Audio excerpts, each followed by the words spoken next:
Hi everyone, and welcome to Growing Our Retirement. It's almost the start of a new year, right? That's right. Happy New Year, by the way. Happy New Year. Hope everybody had great holidays.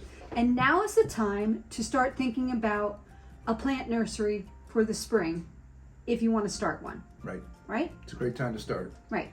But there are lots of things that we think hold people back, and we want to talk about some of those. Yeah, a lot of people ask us a lot of questions, but they were very interested, but they never probably take the leap Right. and actually start something. And so we're talking about maybe a very small nursery, but something that you can actually make some money with. So we'll make it a legitimate small nursery that makes some income. So what are some of the steps or things that hold people back?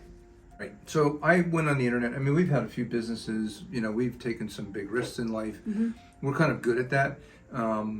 But I went on to see, Well, it comes with practice. It does. So We weren't good at it in the beginning. It's like a muscle. You have to practice. You take small risks in small doses, Exactly. right? And then you work your way up. So I went online and I found an article on LinkedIn about some of the top reasons that people are concerned about taking a plunge into even a very small business like we're talking about. All right. So some of the factors are lack of money. People worry about lack of money. Yes, they think they need a whole lot of money when they can Right. start small, right? Or I'll get started when I have this much, Right. or when things are perfect. But the small plant nursery business doesn't really require a lot of money. You're not going to have to rent a building. Right. You don't have to. You can do it in your True. backyard. You don't have to hire employees. Yeah, You don't need a license the first year. You can wait till the second year probably when you start selling. right. And we put our things in pots, so you don't even need like the land to dig holes in. Right. Or, That's right. they can go around a tree or something. We're completely above ground. Right. We don't do anything in the ground. So lack of money is not such a big thing. And then, if you really want to start on a tight budget, we have a whole series about that. But you start really small and you just propagate your own plants or neighbors and friends' Right. plants. Right. You don't buy in a lot of bare root plants. You divide your own plants. Divide your own plants and take cuttings and propagate from what you have. So lack of money should never be a problem. And it's not like it's going to snowball down the road and all of a sudden you need a lot of money and No. you have to hire a lot of people or No. rent a space or buy vehicles. Yeah. You can keep it just kind of small and let it feed itself and grow the business from the money that it generates. I feel like a lot of people might have concerns about failing. Right. That way they never start. That's right. It's a little bit of a mix of procrastination. Yeah. When procrastination tends to be a little bit of a mix of your own insecurity, like you don't want to take that step. Right. So again, like we're big proponents of just do it in small steps. Don't overwhelm yourself. Set yourself up kind of for a series of successes. Like just do 10 plants one year, Right. put them on marketplace, sell them, Yeah. and now you've been successful. And then next year maybe you do 100 or 500. Right. But take it in small bites. Don't overwhelm yourself. And hey, you're not needing to impress anybody. Right. You can fail. If failing is learning. Right. And we work with Mother Nature. We do. So by that, Yep. things die. Right. Things don't propagate. Things don't take root. Things Right. get eaten by a bug. Like there will be failure, but Mm-hmm. it's just part of the natural process. Yeah, I took about Growing things. 200 dead plants out of the nursery last year, Yeah. stacked up all the pots, and I said, well, at least I've got pots and soil, And so we reused every bit all. of it. So one of the next things that came up on the list is a lack of knowledge. And me being a pre-internet person, like, we didn't have the internet when I Right. went to school, and you had to buy the encyclopedias Yeah. to learn things, right? And if you didn't go to the right school, you didn't learn the right things. Right. We live in the information age, right? Yes. So is there any information that you can't find? Zip. Exactly. It's out there. Now, it's also mixed maybe with some bad information. Right. So you need to become a little And discerning. it takes time. Like you have to It takes time. invest in the time to listen to all these tutorials and videos and look at people's websites like ours. Right. Yeah, so we do recommend, of course, our website, our YouTube channel, but there's a host of others, and we've mentioned some of them. There's a great group of propagators on YouTube. It costs you nothing to watch the videos other Exactly. than your time. And you're going to see one person do something one way or work with this kind of plant, and then if that's not quite what you think is right, go look at another one and get a little bit of a 2 or 3 mix of information. but it's all free. I mean, Yeah. it's great. Yep. So you can literally teach yourself how to become a glass blower on I YouTube. know, it's amazing. It's fantastic. And So we the knowledge live, is there. live in the age of information. It's Yep. amazing. I feel like a lot of people are uncertain about how to start. So what would be something you could do to help alleviate the uncertainty? Right. So we've said this before, but I'm Mr. Spreadsheet guy. So I like He to says make something plans. to me, I'm like, show me a spreadsheet. And so, when we first started a few years back, I said, well, if I buy 100 of something and if I can keep 90% of them alive and be successful for them, and I know what I paid for them, I know what they paid for the pot, I know basically what potting mix cost me to make. So we know what our costs are, and then I project out when I think I'm going to sell those plants. And even my little spreadsheet model doesn't have me selling. I've got like You're very conservative. yeah, I've got a 5% loss rate now that I keep. That's about right. Costs are correct. When I'm going to sell them, but I'll say, maybe I'll sell 50% of them 2 years, another 50% in 3, just to be conservative. I really do have everything laid out, and I've showed this to you, how long it will take to grow something, what my loss rate will be, cost of dirt, pot, plants. If I propagate them, of course, the plant's free, but I still have to buy dirt, Yeah. nursery potting mix, and make that, and then also my pots. So, but I've got that all laid out. So it is all about having a plan, right? And even if you're just growing 100 plants, you can write out what they cost you, what you're going to spend up front, right? You know what that is. And then one of the big disappointments, though, is those plants probably won't be ready to sell in a year. True. Right? It's going to be 2, maybe 3. So you have to be a little bit patient, and then you want to reinvest. You got to invest your time or effort the second year, so that by the time the third and fourth year come around, you have plants to sell. Yes, true. Right? So You if always have to be. If you planted year 1 and 2, you'd have plants in year 3 and 4. Got it. If you don't plant in year 3, you don't have anything in 5. Right. So having a little bit of a plan takes some of this overwhelming, Exactly. out of it, and you get it in your mind. This is what I'm going to do, and it also helps you to expand, because you can say, well, if I want to have a bigger nursery 2-3 years from now, what do I have to do now? Exactly. Another point is I think a lot of people feel overwhelmed by the extra responsibility of a nursery, Right. maybe why they also have a job. Right. So in our particular scenario, we're working still, starting a nursery, and we're putting a lot of our free time into it, right? And it can be considerable sometimes. Right. But a lot of times it's just an hour or 2 after work. Maybe we're watering, Yeah. doing some, you pick at it and do some of the weeding one Right. night, and then a little bit of weeding another night. We do have big planting weekends. Yeah. And I think, we have to be somewhat near the house, or we've got to have somebody else nearby just in case we need to water. True. So that's an issue. We don't water necessarily every day, but in the hot summer, we do. Right. So that's got to get done. Right. But the responsibilities are really only as big as you make them. I don't think it's going to run out of control on anybody. I mean, if you start with a reasonable sized nursery Right. and don't go crazy, Yeah. I don't think it's going to overwhelm anybody. Yeah. That's a good point. So, what about, one of the other things on the list in the LinkedIn article was the work-personal life balance. Right. So, you're not starting your own department store. It's not an overwhelming No, business. no. We used to own a business like that was overwhelming, and it did really infringe on our Yes, work it and personal life. And it was an off-hours business. We were working when everybody else was off, so Right. that was a little tough. So Yeah. weekends were shot. Right.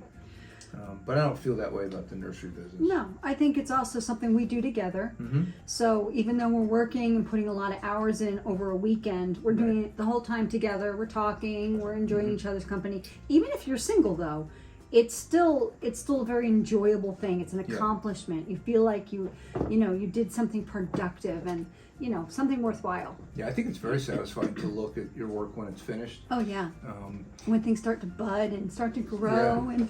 And my day job is a lot of keyboard time and Yeah. emails, and it's very satisfying to do something and see the results when you're finished. I think it's much more interesting. Yeah. It gives you a good sense, and we do enjoy doing it together. And we have some helpers that come. Yeah. We enjoy spending time with them. Exactly. Our kids come and help. So It's fun. It's a good time actually for us. Another thing that people are worried about is competition and Right. how that might hold them back. Yeah, that is always an issue in business, and business is competitive. We haven't really seen a lot of that. We do some things that nobody else really does. Right. We have a certain proximity with certain people around us, and we actually live about 35 miles from New York City, and we find a lot of people like to come out more to the country. Yeah, it's like and an they're outing. like, you have no idea what they charge for these plants near my house, Right? Because it's much more expensive as you get towards New York City. In the urban areas, yeah. Right. I think we have the distinct advantage of being a grower and a retailer. Yeah. In that we grow our own plants, we don't have a middle person. I mean, a typical big box store is working on 40-50% markup. We're working on more than that, so we have some room in our prices. Yeah, to offer a reasonable plant. We do, right? Yeah. And we also are pretty particular. Like, if we have a plant that just doesn't look right, we don't put it out. Right. We'll hold that till next year. Right. And we can be kind of selective. I think we give our plants a little more care Yeah, than a lot of big places do. it's true. Yep. Also, I think when they get here, we have a lot of variety too. Right. So they're people not can just look coming. out. Right, they might get something else while they're here. Yeah. When they came for an arborvitae, they might leave with a Right. dogwood. Right. Right. I didn't know you had rhododendrons. Right. Got some rhododendrons, Exactly. and they might buy something else. So little add-on sales is kind of fun. So, and you look around at the competition. I mean, there are some people that just sell like one thing, and they've got hundreds and hundreds of them, but that's all they really sell. So, like you just said, we mix it up a little bit. Yeah. And people will sort of, plant people like to come and look, right? So they may They not do. even buy, but Right. they like to look. Or if they need 20 Norway spruces, they're going to come look at that. Right. And they always ask, what else do you have? So, and then we show them, well, here's some other things we have. And you picked Norway spruces because you found them hard to find, right? I did. So I wanted to add some Norway spruces to our property because we have some very large mature ones that were probably planted around the time the house was built, which would be at like 80, 90 years ago. And they're getting very leggy, and they're starting, some of them are dying off. Right. And I wanted to refill them, but like 20 at a time. Yeah. And I was finding that I could only find large trees. They were very expensive. I mean, a couple $100 each. Right. And I said, well, what, and I did finally find a guy that sold some somewhat smaller ones, like 3 and 4 foot trees. And I bought a lot from him. Yeah. And he's not doing it anymore. So the point is, though, maybe you should look for something that others aren't selling. exactly. And Right. specialize on something that's hard to get. Yep. Yeah, I mean, in the Northeast here, where we need trees, and we have a lot of deer. The deer don't bother the Norway spruce. It's really kind of perfect. Perfect. And people buy them by the many. So that's a specialty you could develop as well. Yeah.